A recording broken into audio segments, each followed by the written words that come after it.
Welcome to the Humanities Team podcast with me, Steve Farrell. Humanities Team is an international spiritual movement whose purpose is to communicate and demonstrate the timeless truth that we are all one, with the divine and all life, caring for each other and the world we share, so that people's actions reflect this profound understanding within our generation. We believe that living this truth is essential to resolving the most chronic and acute world challenges and vital to creating a flourishing world of peace, harmony, and happiness.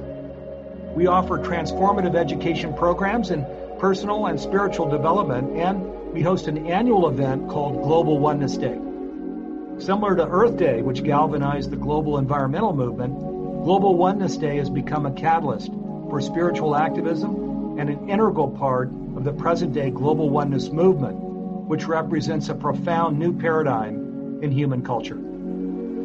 Humanities Team is the only global nonprofit organization working in transformational education. Since we are a nonprofit, there is no focus on growing profits or satisfying shareholders, and 100% of all revenue goes toward our work supporting conscious evolution, planetary awakening, and flourishing at every level of life.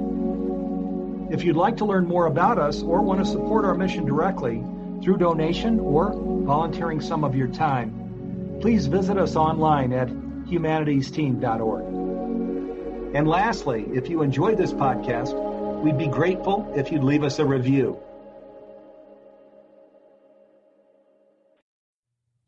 Welcome, everyone, to this session of the 2020 Global Oneness Summit. I'm Debra Poneman, founder of Yes to Success Seminars and host for today's panel. And I'd like to thank all of you for being with us for this 11th anniversary Global Oneness Summit. Global Oneness Day has become our Earth Day for an awakened humanity. And this year, the theme of the Global Oneness Summit is the power of love, resetting humanity to a new way of living on the earth. And the theme of our panel is the journey of forgiveness in freeing ourselves and returning the earth to love. And now I'd like to welcome my fabulous special guests for this panel by reading their very short versions of their very long and impressive bios. And I'm going to start with the wonderful Cynthia James. So here we go. Cynthia's bio. Cynthia is a transformational coach, speaker, singer, and multiple award-winning author of What Will Set You Free and Revealing Your Extraordinary Essence, as well as the #1 Amazon bestseller, I Choose Me, The Art of Being a Phenomenally Successful Woman at Home and at Work. Cynthia has facilitated hundreds of workshops, seminars, and keynotes around the world, including at the Omega Institute, Celebrate Your Life, the Women's Success Forum, and Spirit One seminars, and has led pilgrimages to spiritual locations around the world, including France, Italy, and Peru. And currently, Cynthia and her business partner, Jean Hendry, offer programs through the organization they founded, Women Creating Our Futures. These programs support women to build the life and futures they desire and deserve. Welcome, Cynthia. I'm so happy to be here. Thank you so much. And I am so happy that you're here. And next, we have a woman who needs no introduction, but I'm going to introduce her anyway. And that is the phenomenal Miss Marcy Shimoff. Marcy is a #1 New York Times bestselling author, world-renowned transformational teacher, and an expert on happiness, success, and unconditional love. Her books include the New York Times bestsellers Happy for No Reason and Love for No Reason, and 6 titles in the Chicken Soup for the Woman Soul series. With total book sales of more than 16 million worldwide in 33 languages, Marcy is one of the best-selling female authors, nonfiction authors of all times. Marcy, who earned her MBA from UCLA, is also a featured teacher in The Secret and hosted the PBS show Happy for No Reason. She currently leads a global online program called Your Year of Miracles with thousands of participants from 72 countries. Through her books, programs, and presentations, Marcy is dedicated to helping people live empowered, happy, and miracle-filled lives. Welcome, Marcy. Thank you, Debra. It's so great to be here with you. And what you didn't say in that is that Debra was the co-founder of Your Year of Miracles with me. And I'm so happy to be here with this amazing, beautiful panel of women. And once again, back for Global Oneness Day. So we're going to have a rocking time. I think the first time we were on Global Oneness Day, we were on a panel together. We were. That's right. And now for the wonderful Janet Atwood. Janet is the co-author of 2 New York Times bestsellers, The Passion Test and Your Hidden Riches.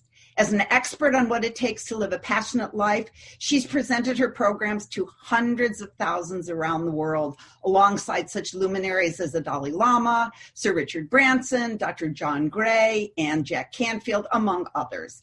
Janet has also taken hundreds of thousands of people through the Passion Test process, which, by the way, is the #1 tool being used worldwide to help people uncover their passions.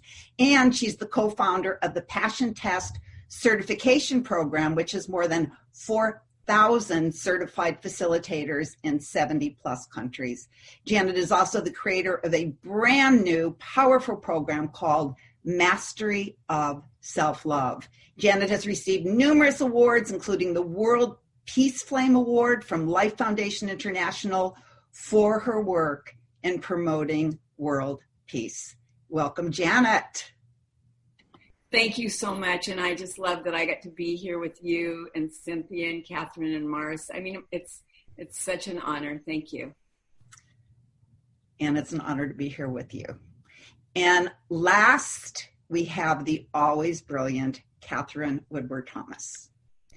So Katherine, a licensed marriage and family therapist, is the New York Times bestselling author of Conscious Uncoupling, 5 Steps to Living Happily Even After, as well as Calling in the One, 7 Weeks to Attracting the Love of Your Life.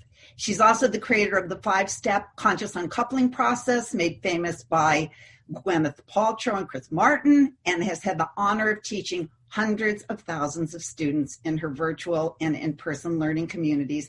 Katherine is a featured teacher with the educational giant Mindvalley and has appeared multiple times on the Today Show, as well as having been a guest on Marie Shriver's Architects of Change.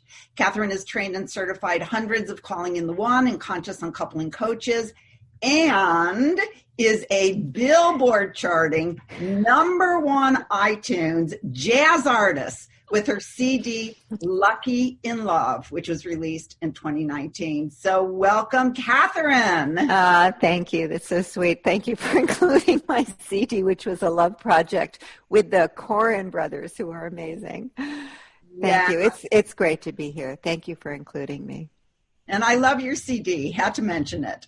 So this is a rather illustrious group of women, needless to say, and the topic of forgiveness. So forgiveness is so very timely right now with what's going on in our world. Truly, without forgiveness, I'm not sure we can really reset humanity to a new way of living on earth or return the earth to love.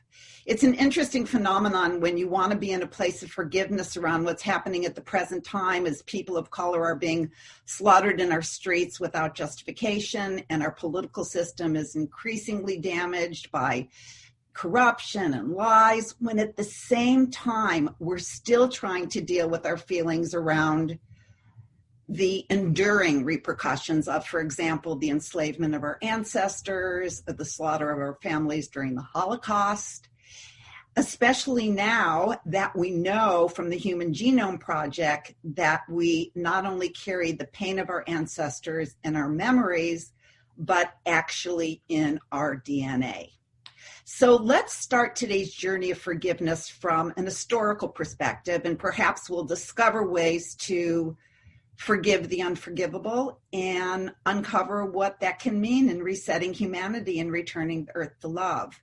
So my first question for all of you is, or for each of you, is what is your definition of forgiveness, and why is forgiveness important, especially given your unique ancestral heritage? And how do we begin to forgive when we now know that we're actually carrying the pain and the anger and the resentments of our ancestors in our DNA? And if you don't have anything in your ancestral heritage that you can share, that's okay. Of course, we still want to know your definition of forgiveness. So I am going to have Cynthia begin answering this question. Thank you so much. I'm grateful to talk about this, because forgiveness for me is first and foremost being real with what has happened. And second of all, how does it manifest in your life? From the ancestral point of view, my great-great-grandmother was taken from Indonesia, brought to this country, and made a slave. And she was beautiful, and she had long, gorgeous hair. And one of the slave owners raped her on top of a hill where everyone could see, and she became pregnant. Of course, she did not want this child, and so she treated her badly. And the abuse and trauma that started there went through 5 generations of women. And so when it got to me, I was like, there has to be something to change here. Otherwise, I'm going to continue the ways in which my ancestors have moved. And so I had to start looking at my own thing, that I didn't know that abuse wasn't normal, because I grew up in a challenging childhood. There was a lot of violence and there was a lot of abuse. And so the work I did is I had to get real with what happened in my ancestry. Then I had to get real with the choices I was making in my life. And I had to move into looking at my judgments and perceptions as an opportunity to shift, as an opportunity to change the ways in which I was operating and move to a more conscious awareness and more conscious way of being. And I just want to say, it wasn't easy. I went through a lot of pain. I kissed a lot of frogs thinking they were princes. And I just, all of a sudden, I had to get to the point where I understood I mattered. I was important. And that my history did not define my future. And it did not define the choices that I had to make. So I guess for me, forgiveness is really about, can you be 100% present with where you've come from, where you are, and then create the future you want to live into. Thank you for that. My history does not define my future. That alone is worth the price of admission. And I'm sure that hit a lot of people right in their hearts. So, Marcy, would you like to share next? Absolutely. And I agree completely, Cynthia, with what you just shared. People think that forgiveness is condoning a particular behavior. And the reality is that forgiveness has nothing to do with condoning a behavior. It has to do with us freeing ourselves from being hostage to what has happened in the past. So there's an old saying that when we don't forgive, it's like taking poison and expecting the other person to die or the other person to be hurt. Nothing happens to them, it's us. And my own experience around forgiveness is also related to my ancestral heritage. I came into this life depressed, and I had no reason to be. I was depressed for no reason. I had a great family, great surroundings. Everything was great. But I felt like I carried this pain in my heart. And the first time I heard about the Holocaust, that's kind of where I felt it. And I felt like something was wrong with me, because most of my life I was carrying this heavy burden of the Holocaust, and I am Jewish, and how life isn't fair and how life isn't just, and how am I possibly going to forgive? And over the years, I've learned how I believe that those of us who are here now, and especially those of us who are listening to this, we are here because we have the ability to heal the ancestral burdens of the past that our ancestors couldn't heal. And there's an amazing study I just heard of in the last 6 months, actually. It was the mice study, where they took mice, and these cute little baby mice, so I'm so sorry for having to report on the study, but they would release the scent of cherry blossoms. And when the scent of cherry blossom was released, the mouse would get shocked. Every time the cherry blossom scent was released, his little foot would get shocked. Well, after a while, they stopped shocking the foot, but the scent of the cherry blossom smell still instigated the stress response in that mouse. Well, here's where it gets scarier. The children of that mouse never got shocked, were introduced the cherry scent, and they had the same stress reaction. And the children's children of the original mouse. So it is actually being carried through the epigenetics, through our genes. And again, I believe we are the ones to heal. If we're having this conversation now, it's because we can. And they say that when we heal ourselves, we heal 7 generations before us and 7 generations in the future. So I think that's why all of us who are here together today, listening and here, is so that we can make the difference in our own lives and in the collective lineages. Well, thank you, Marcy, so much. And I completely agree. And I think that was when the 5 of us got together and thought about what we wanted to speak about on this panel. It was about forgiveness, because we know that is a key to returning the earth to love. So thank you so much. And now we'd like to hear from Janet Atwood. Thanks, Deb. I don't really have a story on ancestral heritage, but forgiveness for me starts from the belief that someone's harmed me. And for someone to harm me, what I have to believe is that they're separate from me, which I know at least intellectually, and that's intellectually is a false belief. So forgiveness for me begins with questioning, what are my false beliefs? What are my false ideas?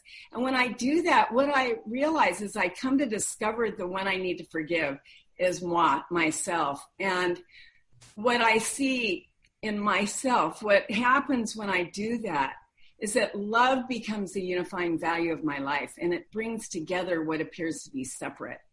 And that when I forgive myself, what I'm doing is I'm opening the door to loving myself. And then in loving myself, in spite of whatever weaknesses I have or whatever mistakes, whatever shortcomings, then it's really a small step to forgive another and begin to love them. And as my heart opens to the apparent other, who I think has harmed me, I gain the ability to see that what they have done has been a gift in my life, and I can really love them even more for that. And that's where the gift is. So forgiveness is all about coming back to myself, to love myself and to love the other. And I love this quote. I have this quote by Byron Katie that I read a lot. And it says, forgiveness, Katie says, is knowing that what I believe happened didn't necessarily happen. And I can put all of these negative thoughts on you like Post-its. And these are my thoughts. They're not you. And I'm blaming you for being the person I believe you to be. I've made you an enemy. I'm the one doing that to you. You're never doing it to me. And that is what I think is forgiveness. And seeing that what I thought happened didn't. Seeing what I thought happened didn't. Well, thank you. Seeing what you thought happened didn't. And when you get to the place where you can actually have gratitude for the harm that it seems somebody did to you, that would be a place where the earth would return to love. So thank you, Janet, for that. Wow. Okay, Kath. I'm so moved by this conversation. Thank you, everyone. I always like to go back to the context of even this question, which is the power of love resetting humanity to this new way of living. And so all of us who are here gathered, those of us who have the privilege to speak and those of us who are here listening, we're really inside of an inquiry about how to effectively vision and cause the next stage of human evolution, really reset humanity to a new way of living. And there's this possibility of evolving into love, into a world where love is the norm, where caring for one another is the norm, where differences are not just tolerated but celebrated. That's the world that we're challenged to find our way to. And as evolutionaries, I think we're all futurists on some level. And certainly the discipline is to be more interested in the possibilities that are present than in trying to somehow reconcile the past through revenge or through the kind of primitive, instinctual, knee-jerk reaction that is so common to each and every one of us. You know, people do bad things. People do things that harm others. We get angry for a reason. We have been violated. There's been a cost. There's been a consequence. The suffering is real. So when we're talking about forgiveness, we're not talking about a spiritual bypass. We have to honor that something has happened, and we have to find a way to reconcile and integrate what has happened, because we are human and we are hardwired for fairness and justice. And when something unjust happens, we are impacted by it. So the energy needs to go somewhere. And so in an evolutionary conversation, where it goes is into growth and into wisdom. And it expands our hearts open. It breaks our hearts open into a place of compassion and into a place of depth and presence. And I think that that's where we're all really striving to go together. I think it's very moving to me to hear about the ancestors of the past and the lineage. And Cynthia just said it so gorgeously at the top of the conversation. About 5 generations in, she woke up into abuse and thought that was normal. And this beautiful work that we're here doing today, we have to remember that, as Marcy wisely said, that we do this for 7 generations down the line too, that it's the future generations. We are their ancestors, and they are counting on us to process this, to release this, to make something beautiful of this, whatever it is, so that we're not passing down a lineage of abuse, of agony, of suffering, but we're actually passing down freedom to future generations. So I just wanted to remind us that. Yes, so if we don't do it for ourselves, we do it for our children and our children's children and our children's children's children. So, thank you, Kat. So I know that we have each witness acts of forgiveness. Maybe you've had to forgive someone, or they've forgiven you, or maybe you've seen or read about an act of forgiveness that really touched your heart. So where I'd like to go now is I'd like to invite each of you to share a story that moved you, and that can perhaps bring all of the listeners into that sacred space of the holiness of forgiveness. So, Cynthia, do you mind going first again? Well, not at all. So my stepfather was a pedophile and a wife beater. I remember growing up many times at night and hearing my mother scream. And it wasn't until I was, much older that the memories started to come back, and they were segmented. And finally I asked my mother, and she broke into tears and said, "Oh my goodness, I didn't think you would remember because you were so young." So while I'm in therapy, there was so much anger and so much rage, and the thought that my innocence had been taken from me when I was 6 years old. And I had been doing a lot of spiritual work. I had been taking a lot of classes, and I was going to a very gifted energy worker who also connected with energetics and beings on the other side of the veil. And while she's working on my body, she says, "Someone has entered the space." And I instantly had an image in my head of a man with a hat. She said, "Oh, it's a man with a hat." And I was like, "Yeah, I know. It's my stepfather." She said, "Well, he wants to speak to you." And I was like, "Well, I don't want to speak to him." And she goes, "I don't know. I think you should." And so what he said was, I want to tell you how sorry I am. And I want to ask for your forgiveness because your anger is holding me hostage. And so the angels are asking that you take the golden scissors and cut the thread that holds us both hostage to each other. And I'm like, oh, police, he's not with any angels. And I was just really like annoyed. And then this thing came over me. And it was like, well, what if really I'm holding him connected to me by my rage and by my judgments and by my upsets? And so I started doing work, and I was doing a one-woman show at the time, and that became the ending of my show, that I cut the cord with the golden scissors as a symbol of releasing him into his greater yet to be, and for me to move forward without dragging any old ways of being, any old baggage, any victimization that was living within me. And I feel emotional as I'm telling you this because it was like a huge awakening. It was like, I can let him go and what he did because he could not harm my essence, my soul, my being. So much in that story. And I think all of us just, our jaws dropped when you said that your anger was holding him hostage to you, holding him in your anger was holding him in your life. Whoa, that is very powerful. Thank you so much, Cynthia. And Marcy. Wow, well, first of all, Cynthia, that was stunning. And that is now perhaps one of my favorite forgiveness stories. But I want to share one that I heard many years ago. I think it was in one of my books, Love for No Reason. And Deb, I know you also share this story. It's very powerful. It was about after apartheid ended in South Africa, there was a council that was formed called the Truth and Reconciliation Council.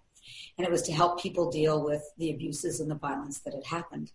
And one day there was this elderly Black woman who was brought to the Truth and Reconciliation Council, and she was brought face to face with a man named Mr. Vanderbroek. And he had savagely tortured and murdered her husband and her son a few years earlier. And she had been witness to the whole thing. She had watched her deaths. And her husband's last words had been, "Father, please forgive them." Well, one of the members of the commission looked at her and said, "How do you believe that justice should be done to this man who's brought such huge suffering to you and who brutally destroyed your family?" And she said, "I want three things." She was very, very clear. She said, "First, I want to be taken to the place where my husband and my son's remains are, and I want to give them a decent burial."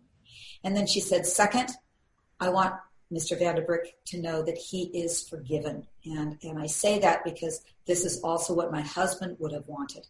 This is what I want, and I know this is what my husband would have wanted. And then she said the third thing. She said, "My last wish is that my husband and my son were my only family. And so I would like Mr. Vanderbroek to become my son, for him to come twice a week to the ghetto where I live, to spend a day with him so I can pour out whatever love I still have in me." And then she said, "So I would kindly ask that someone come and lead me across the courtroom so that I can take Mr. Vanderbroek in my arms and embrace him and let him know that he's truly forgiven." And in fact, that's what happened. The assistants came and brought her over to the other side of the room, and Mr. Vanderbroek was so overwhelmed that he fainted. He completely fainted, and then everyone in the courtroom, the family, the friends, the neighbors, and victims, many of decades of oppression and injustice, just in unison began to sing Amazing Grace. And, there was nothing Mr. Vanderbroek's past that could have prepared him for that kind of forgiveness. And, we hear stories like that. I mean, there's another story of Eva Kors, who was a victim of, in the Holocaust. She and her twin sister, when they were 10, were abused by Dr. Mengele. And she forgave those people because she knew that was what she needed to do to not hold her back. And so I hear these stories of people who've had things way beyond anything that's ever happened to me and to many of us. And I think if they can forgive that, surely I can find how to do my own forgiveness in my life. And so that's my story. Let me just add one little piece. There was a little anecdote about these two Tibetan monks, and they had been tortured by jailers, and one of them said to the other, a couple of years later, have you forgiven them? And the other said, well, I will never forgive them. I will never forgive them. And the first one said, well, I guess they still have you in prison, don't they? So as much as we have not let go of our own forgiveness or those for the ancestors or the global human family, then we are still in prison. So that's what we're here to do today, is to free all of us, to free our hearts and souls. Thank you, Marcy, so much. I have nothing to add to any of those stories. Very, very moving. And Janet, who needs to unmute herself. I'm forgiving myself for not unmuting. Okay, so it's okay. I love you. It's okay. All right. So, I was going to tell an actual story of something that was really a very intense story about Lynn Twist, that when I interviewed her. But then as everyone's talking, I thought, no, well, here we go, switching it up as I do. Because what really came in, and I love to be in that moment of what's really coming in.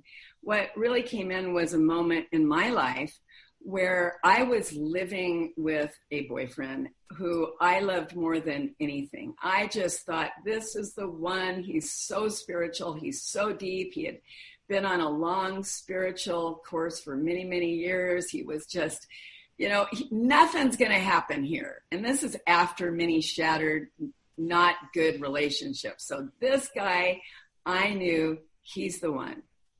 And I happen to be in India. It's a really interesting story. And I was doing Ayurveda, and Ayurveda is when they read your pulse and can tell what the state of your health was. And I was only 2 days in of a 7-week course.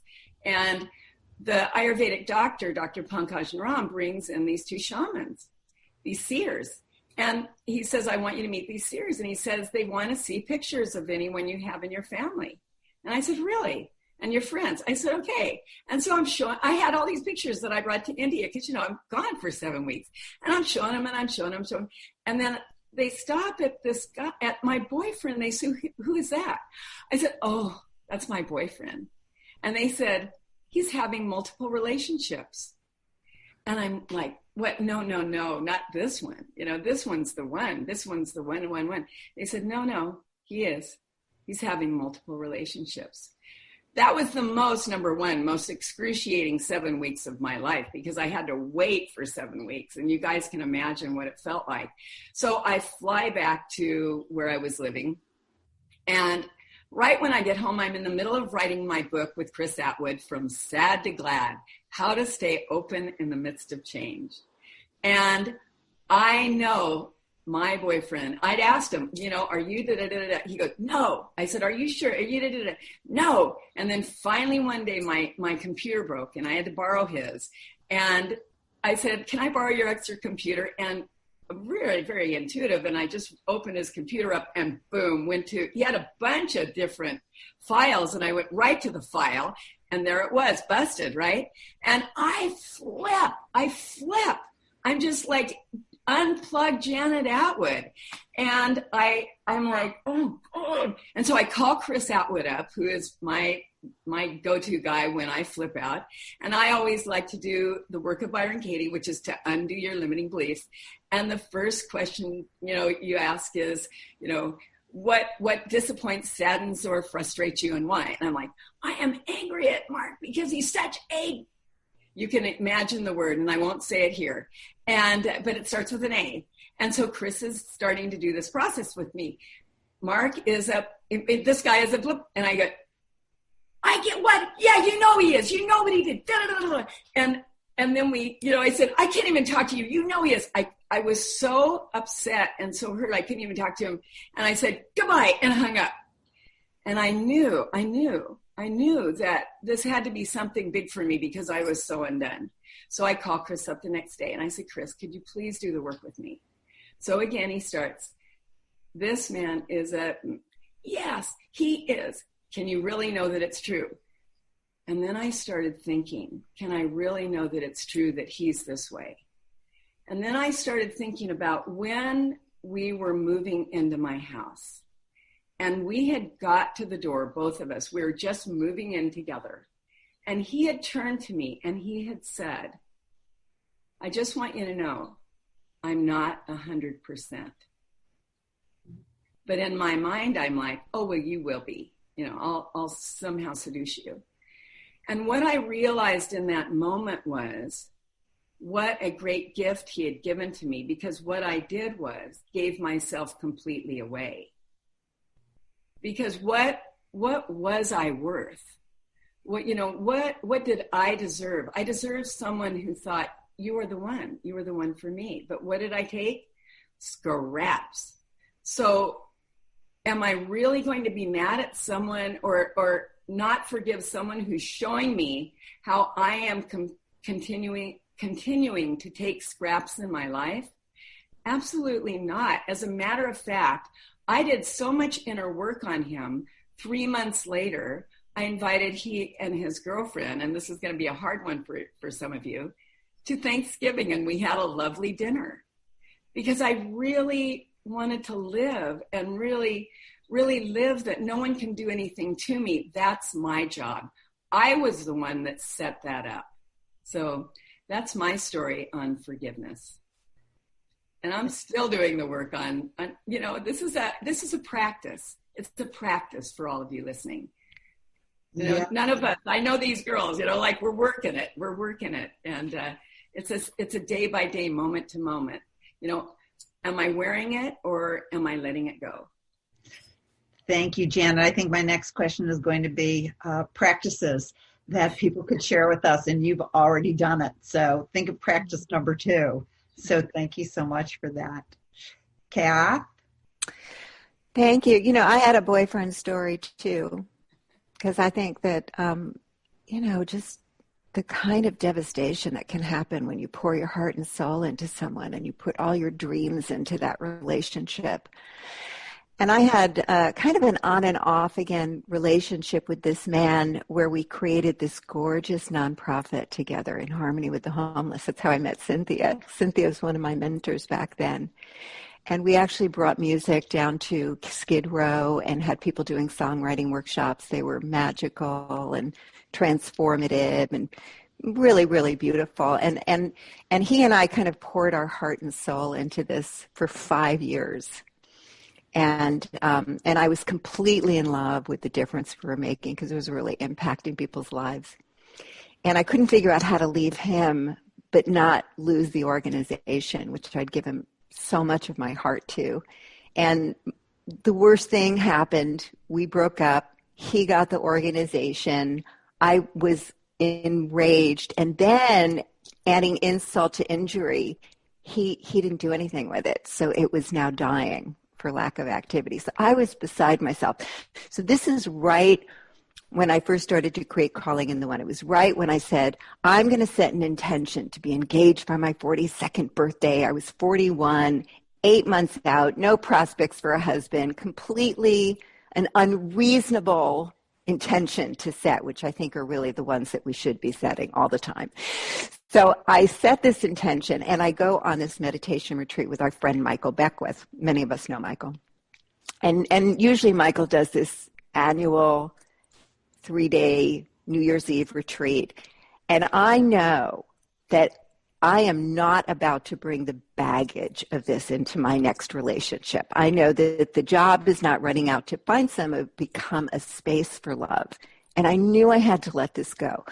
But I was so angry, and I had so many reasons why he had done something so egregious, so wrong. And that's how it is, right? It's like they're unforgivable things that we think people have done. So I'm sitting there wrestling with this, and I'm trying to meditate it away, and it's not going away. It's sitting there. It's constantly with me. And I'm praying, and I'm asking for it to be lifted. And I at some point get up from meditating, and it's a silent retreat. Nobody's talking except for Michael. Every once in a while we'll say some words of wisdom. But we're really, there 12 hours a day meditating. But I get up because it's useless. I can't stop thinking about this anger. And I go outside. It's January. I look up into the sky. It's a full moon. I'm looking at the full moon through this gnarly tree, and I'm praying, and I'm just saying, please, whatever needs to happen, I've got to be free. And in that moment, I felt transported into this other realm, and I felt like I was suddenly surrounded by a host of angelic beings. And they spoke to me, not like a burning bush. It was just some inner knowing, this dialogue that was very clear. And they said to me, you are right. A great debt is due you. But if you keep holding on to him for restitution of the debt, you're blocking us from being able to give you your due. And in that moment was when I was finally, I could just let it go. It was just that moment of freedom. I said, okay, I thank you. And I don't think it's a coincidence that, and then this is what happened. I walked back into the meditation room. Now, meanwhile, people are just in eyes closed, silent meditation. I walk back in the room. Michael opens his eyes, looks right at me, and he says, good work, Katherine. And I think it's important to include that because we wear it in our field. We're like carrying resentments, like they're big shields that were these boulders we're carrying around. He could feel the shift in my energy so much that it brought him out of meditation when I walked back in the room. And I don't think it's a mistake that right after that, I suddenly began to see my part really clearly. I couldn't see it when I was obsessed with him. But I saw the moment I gave my power away to him was years before what had happened, when I barely knew him. I felt so insecure about my idea to do these songwriting workshops with people who were homeless that I went to him. I barely knew him, and I gave him half the project right off the bat. Why don't you do it? We'll be 50-50 partners. I didn't keep 51%. And I was the source person, but it was because I didn't value myself and my ideas. And I saw the cost of not valuing myself and of just kind of giving my power away to someone else. The second thing that happened, so that became a whole life-altering moment. And I wish I could say I never got tempted to do that again. I almost repeated that same thing again with someone else, but I caught it because I had gotten the lesson there, and I was able to make different choices and not do it again. And the second thing that then ended up happening is that when I let go of him as the source of restitution, one blessing after the other, after the other, after the other. Miracles. Money came to me. My dream house came to me. My husband came to me. My child came to me. I'd never been pregnant. I was 43. I got pregnant naturally. Just blessing after blessing after blessing. So I just like to share that story because I want us to know, that the universe is just. And when we give and give and give, and there's something that's owed to us, we don't have to get it from that person. That the universe is indeed abundant and keeping score and has our back. Thank you. And that is a beautiful illustration that the universe is, in fact, just. Thank you so much, Katherine. And so that was a beautiful sharing of something we can all do to forgive and returned our own lives to love. And I was just wondering if anybody else has a practice that they feel would be helpful to others in their journey of forgiveness. Either Mars or Cynthia. Yes, go ahead, dear. So I believe we're all practical mystics. I believe that energy, the divine, lives within us, and we have the ability to change in the moment through the gift of choice. So I also believe that forgiveness has to do with judgments. And so the tool that I want to give is to look at, first of all, what has happened that you're judging as you being a victim of. And I think, Marcy and Katherine, we all said it in different ways, that we all are participants in it. So that the forgiveness isn't just judging the other person. It's like looking at where we have been a participant, where we're doing the same things to ourselves that we think has been done to us. So the exercise is to put down something that says, I forgive myself for judging so-and-so or whatever the event is as and then I forgive myself for judging myself as whatever that is.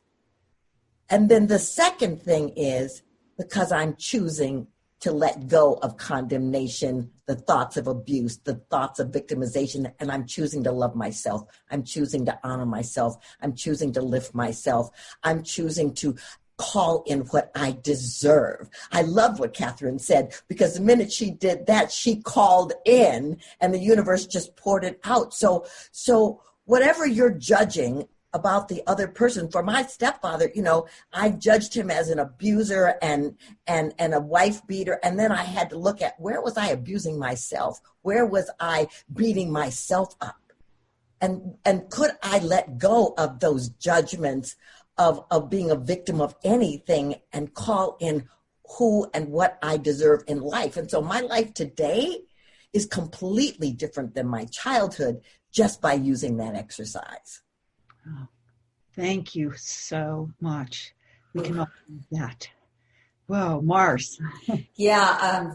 So first of all, I just want to say something about what Katherine mentioned about how the universe is on our side. When I did all the research on happiness, one of the things I found most common amongst people who are happy is that they believe that we live in a benevolent universe. Not that everything goes the way we want it to go, but they ultimately believe that the universe is in our favor. Einstein said the most important question you can ask is this a benevolent universe? And happy people will say yes. So if that's the case, then one of the things to do is, if something is happening to you that isn't what you think you would choose, to think, well, this is a benevolent universe and the universe is on my side. So what's the lesson or the gift in this?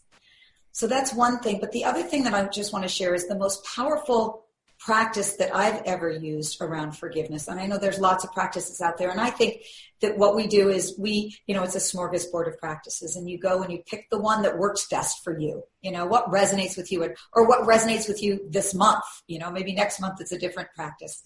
But the practice that has worked so well for me is a simple practice with a hard name. And the practice is Ho'oponopono. Mm-hmm. And it comes from the ancient Kahuna Hawaiian tradition, which is why it's called Ho'oponopono. You never need to have to say the word. But it involves 4 phrases. And the 4 phrases are, I'm sorry, please forgive me, thank you, I love you. And what you do is you imagine the person or situation in front of you, and you just send those 4 wishes from your heart towards the other person. And then I also say you do it towards yourself as well. And, Janet mentioned how it's about, we have to have compassion for ourselves. So we do it for ourselves as well. And I'll just tell you a very quick story of how this has worked in my life. Many years ago, I think this was like 11 years ago, my sister and I got in an argument, and we weren't talking. Now, this had never happened in our family, so it was pretty extreme, where it was just the silent treatment. This went on for months until my mother, we had to move my mother from our family home of 57 years to assisted living, and we went to unpack her things. And I was so nervous about showing up for this because I knew how awkward it was going to be. And I walked in. Everybody else was there, my brother, sister-in-law, nephews, hugged everybody except my sister. She and I ignored each other.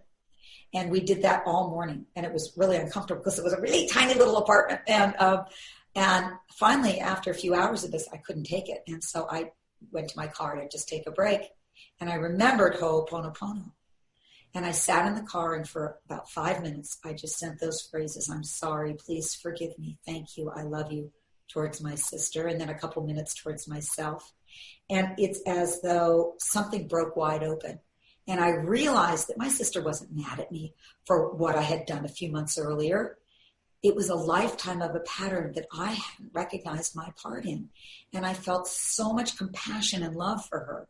So I went back into the apartment. I didn't say anything.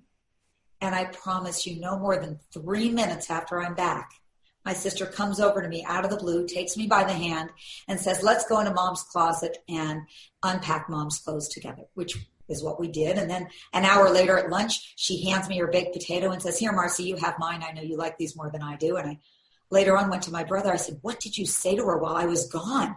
And he said, Marcy, nobody said anything. We have no idea what has just happened. Well, I'll tell you, I am so glad that happened when it did, because 9 months later, our mother passed away.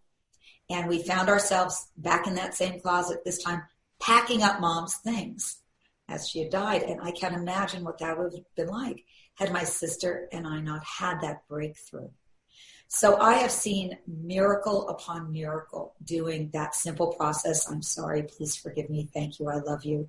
And what I suggest to people is just use your life as an experiment and try it out and see what happens.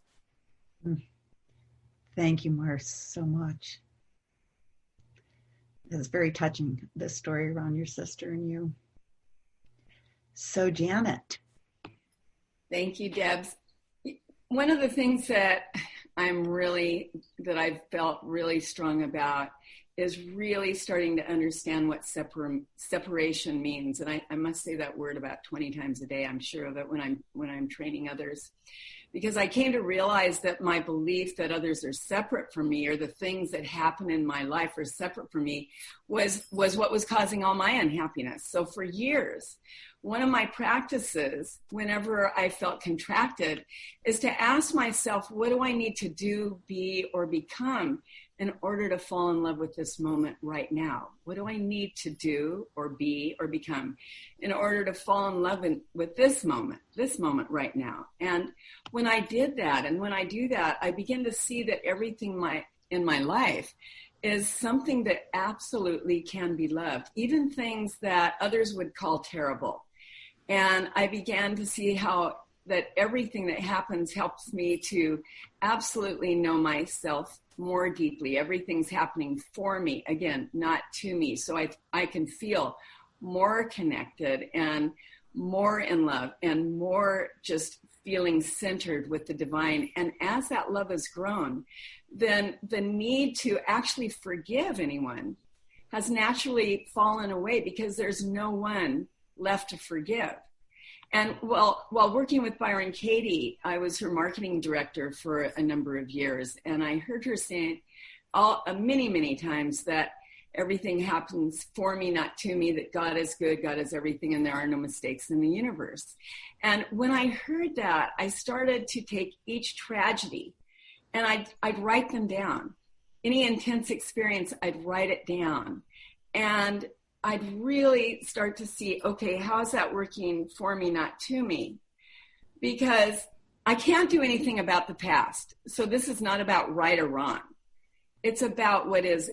And for example, when I was 17, I was happy in my world at the time, living in Hollywood with my girlfriend, Jeannie, and we had our own apartment. It was brand new. And my brother's two friends came over one night, and I just had the biggest crush on them. And they said to me, hey, would you like to take this white pill? And I wanted to be so cool because they were so cool that I naturally said, yeah, give me it. I'm cool. I'll take it. And then the next thing I remember was I woke up and I had been raped and they were gone. And so fast forward, now that was then, I didn't have this practice then, but this followed me, and it followed me throughout my life, and had to do with a lot of choices that I made that weren't working for me. So when I started to realize that everything is happening for me, not to me, I thought, okay, I need to take the most tragic moments of my life, and that was one of them, because I was off. I was unglued. And I thought, I have to reframe this. How is this working for me, not to me? And what I saw was so beautiful, because I had been able to help so many women who had had sexual abuse. And then I asked myself, if you had to give up that moment so it would never happen, or you keep that moment so you can have what you've got now, what would you choose? And there was no choice. Absolutely no choice. And that's how I started to really see that every moment truly is, and not just saying it in a trite way, that every moment truly is a gift. So reframing those moments that happen to you, you just take the most intense moment and flip it and see now. Otherwise, if we're not able to see that, and then we think, God, we have a pretty mean, weird God. And I don't see it that way. And what I've come to also understand is that it's my job to lift off these veils that are blocking my heart, so that I can give for the privilege of being able to be alive on this planet. And I can only give from what I have. And so therefore, this has been a really great practice for me, to reframe those moments so that I can be more open, so that I can, as Katherine said, become more abundant to the good that is already there. I think we all have to breathe right now. So we'll all breathe. And Kath, is there anything else you want to add around practices before we move into final comments? Yeah, thank you, Deb. I'll make it quick. One of the things that I like to give us all is the 97-3 practice. When someone wrongs us, it's just natural for our attention to go outward. We are hardwired for fairness. Studies have shown this over and over again. And it's very important, though, to say to yourself, well, okay, even if it's 97% the other person's fault, what's my 3%?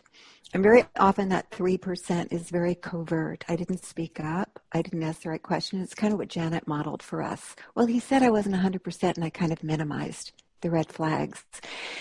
And usually, and it was even me, just in a moment of anxiety, well, would you do it with me? Please, I'll give you 50%. They seem innocent at the time, but the consequences of throwing ourselves under the bus, of disrespecting ourselves, of minimizing red flags, of going to sleep, they can often be really costly. And so I like to remind people that we get our lives out of the 3%. That we come into our power, and usually we only resent people to the extent that we've given our power away to them. And so the inquiry then it really needs to be, how did I give my power to this person? How am I giving my power to this person right now? What can I do to reclaim it? And what amends will I make to myself moving forward in life? Because, very often we do have to forgive ourselves for these moments of weakness or insecurity or manipulation or whatever it is that we're doing. But I think that self-forgiveness really depends on the amends that we make to ourselves. And this goes back to what I was talking about at the top about lessons learned, wisdom gained, our hearts broken open, deepening of compassion. And so the 97-3, asking yourself, how did I give my power away, and what can I do to reclaim it? Thank you. And what a reframing that we resent other people to the extent that we gave our power willingly away to them. So beautiful, Katherine. Thank you. And in the time we have left, which is not much, I just want to invite each of you just to take maybe a minute to share your final thoughts on how you believe we can each free ourselves and return the earth to love. So, Cynthia?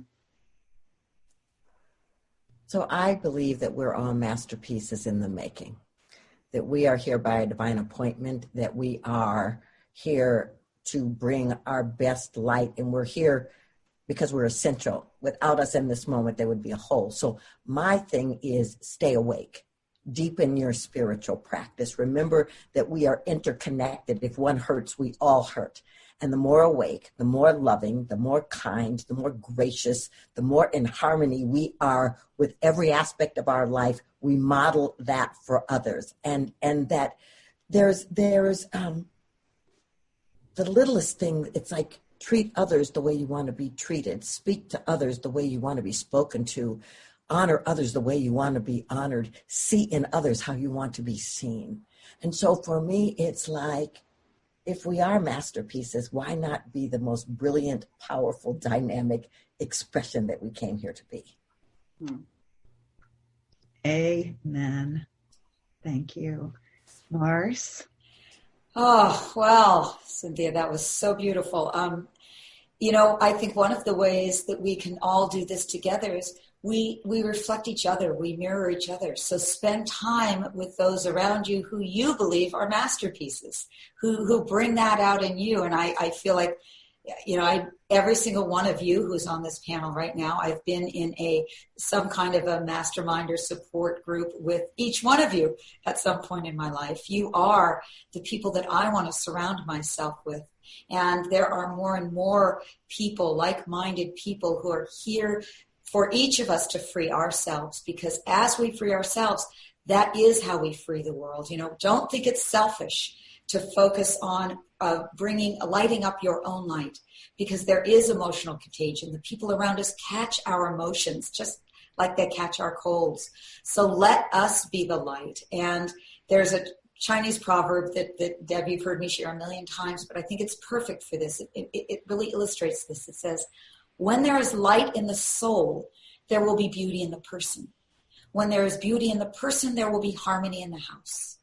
When there is harmony in the house, there will be order in the nation. And when there is order in the nation, there will be peace in this world.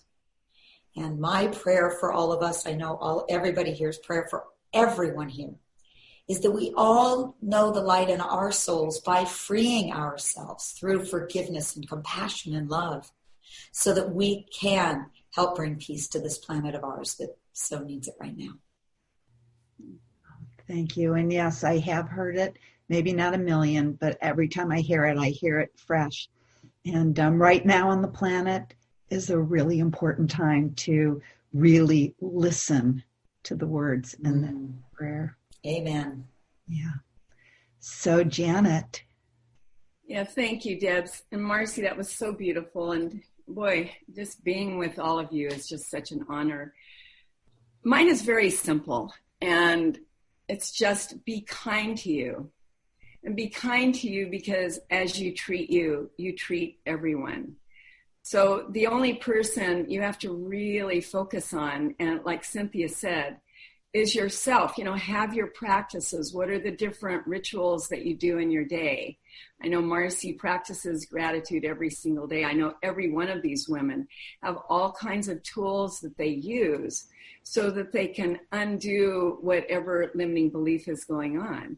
And so as you start to do that, as you treat you kind, what you start to do is you reflect that kindness out, because it's an inside out job as you treat you. Those people in your life that are reflecting, they're going to reflect how you're treating you in any given moment.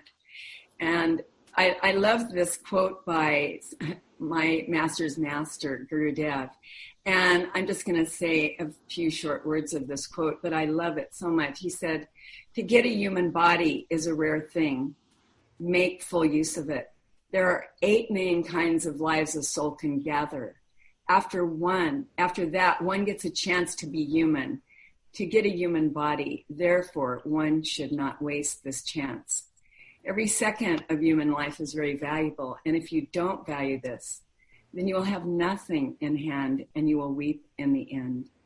Because you are human, God has given you the power to think and decide what is good and bad. Therefore, you can you can do the best possible kind of action. You should never consider yourself weak or fallen creature. Whatever may have happened up to now, may because you didn't know, but now be careful. After getting a human body, if you don't reach God, then you have sold a diamond at the price of spinach. And that was by Gurudev, Swami Brahmananda Saraswati. Thank you. And Katherine. Well, I'm going to end on a little bit of a rebellious note, because the title of our talk ends with a return the earth to love. I think the truth is that never in recorded history have we been without war. In recorded human history have we been without war. And I think the opportunity of our generation and the opportunity of the multiple breakdowns that we're facing right now in the world is to break through to love, maybe for the first time. And I think that we are the ones to do it. And I think that's the calling that is present for us right now, is the opportunity to evolve. And each and every one of us is needed for that task, to constantly ask, what would love do right now? What's the highest and the best? Where can I forgive? Who can I forgive? How can I forgive? So thank you, Deb, for leading this conversation so beautifully. It's been such an honor to just, be in the inquiry together. Thank you. And thank you for being rebellious you. It's one of the things I love about you. And as we come to the end of this program, I just want to invite each person present to stretch to the limit of your oneness. Because if we all live in a place of giving and service and forgiveness and are the highest, most loving expression of ourselves, we can reset humanity to a new way of living on earth, and perhaps even return the world to love, or create a future for the first time in the world that is based on love. And our children and our children's children and future generations are counting on us. And me, I think we have a real chance for it right now. So thank you to all of our utterly amazing panel members. It is so clear why all of you are icons in your respective fields. And thank you to all of our viewers and everyone participating in the summit who is making oneness a reality on our planet. We can only do this together. So all of us send all of our love to all of you. So before we close, let's take a brief moment of silence, just a few seconds, to center ourselves in oneness and connect with the divine presence and the divine in each other, and hold the world in oneness and hold the world in that space of beyond forgiveness. So let's begin with our moment of silence.